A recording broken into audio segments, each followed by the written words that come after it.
atteindre cet état-là. Et donc pour atteindre cet état-là, il commence à se poser la question, qu'est-ce qu'il y a après Homo sapiens ? Qu'est-ce qu'on peut envisager dans le futur ? Et donc il dit que dans le futur, il y a 3 choses qui vont permettre, il y a 3 chemins potentiels qui vont nous permettre d'aller au-dessus, au-delà de Homo sapiens. Ça va être le génie biologique. Donc imagine, on arrive à trafiquer nos gènes pour être des surhommes. Le génie cyborg, donc tu t'améliores avec tout ce qui est externe, quoi. Externe. Bon, typiquement nos smartphones, il y en a qui disent que c'est du génie cyborg. Et après, en troisième, il y a le génie inorganique. Donc si tu te uploads juste dans un ordinateur, voilà, tu deviens inorganique. Il y a un truc qui est assez sympa pour illustrer le génie biologique. Je sais pas si tu peux chercher. C'est un artiste brésilien qui s'appelle Eduardo Kac. Donc c'est K-A-C. Et tu peux taper Rabbit. Parce que en fait, ce qu'il a fait, ce gars, mais je pense que vous connaissez, c'est qu'il a fusionné un lapin avec une méduse. Et donc ça a fait un espèce de lapin fluorescent qui brille dans le noir. Et donc ça, je trouve ça hyper impressionnant, quoi. Putain, mais L214, ils sont pas contents, là. Putain, mais Eduardo. Donc ça, c'est vraiment le truc qui représente ces possibilités du génie biologique, selon lui. Bon, là il monte ses fesses. Il fait des trucs stylés aussi. Ah oui, c'est un artiste engagé. Ah, mais il a vraiment... Genre, c'est possible de faire ça ? Il est chaud. Du coup, ici, sur le génie biologique, il dit 2-3 trucs rigolos, du genre, on essaie de ressusciter les mammouths avec l'ADN trouvé en Sibérie. Il y a un mec qui s'appelle George Church de Harvard qui parle de ressusciter le Néandertal parce que ce serait notre devoir, parce que soi-disant on l'a tué et que c'est pas bien, tu vois. Donc il cherche à ressusciter le Néandertal, ce qui serait gaulerie. Il est sympa de l'avoir cité, Luc.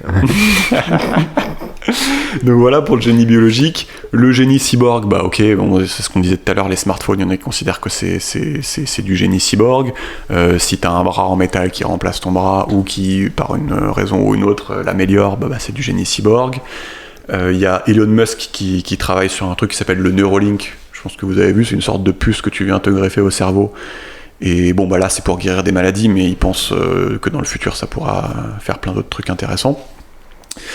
Donc voilà, ça c'est pour le génie cyborg. Et après le génie inorganique, c'est peut-être un peu le moins intéressant, puisque c'est uploader ton cerveau dans un ordinateur. Et là, on en arrive à la conclusion, mais qui finalement est une extension de ce chapitre-là, puisqu'on va voir tout ce que ça implique de mettre fin à Homo sapiens et de créer en fait une nouvelle espèce avec ces trois voies.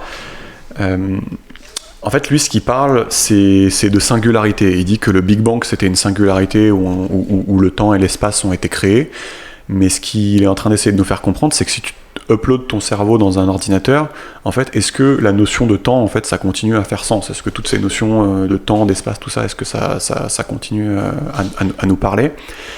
Il pense que d'ici 2050, certains humains seront déjà immortels. Lui, c'est ce qu'il pense.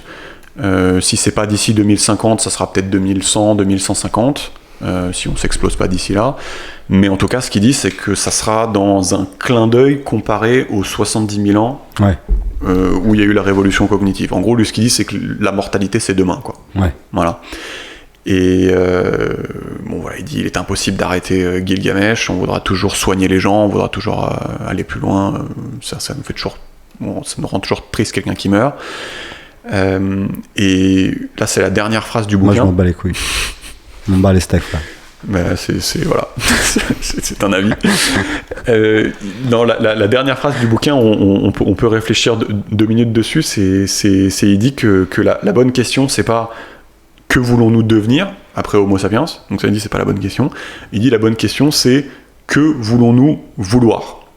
Et donc la dernière phrase du bouquin, c'est si cette question ne vous donne pas le frisson, c'est probablement que vous n'y avez pas assez réfléchi. Donc que voulons-nous vouloir ? Typiquement, si tu te charges dans un ordinateur, est-ce que tu auras envie d'avoir une femme ? Est-ce que tu auras envie d'avoir des enfants ? Est-ce que tu auras envie de t'amuser ? C'est complètement abstrait. Et puis aussi, genre, ce que tu veux, ça conditionne ce que tu deviens, quoi. Non ? Je sais pas si j'ai l'impression que ça a l'air plus intelligent que ça, mais... Non, mais il y a ça, mais il y a aussi qu'à partir du moment où tu t'offres la possibilité de te brancher à des machines avec le truc Neuralink ou de t'uploader dans un ordinateur, à un moment tu t'ouvres la possibilité aussi de pouvoir choisir ce que tu veux. Ok. Et c'est ça qui est... Parce que si demain, oui, je vois. tu pouvais choisir de t'en foutre des femmes et que tu sois heureux d'être tout seul et sans enfant, est-ce que tu le ferais? Si demain, est-ce que tu pouvais choisir quand tu fais rien de ta vie, tu t'ennuies pas? En gros, on devient godlike. Quoi. Est-ce que tu le ferais?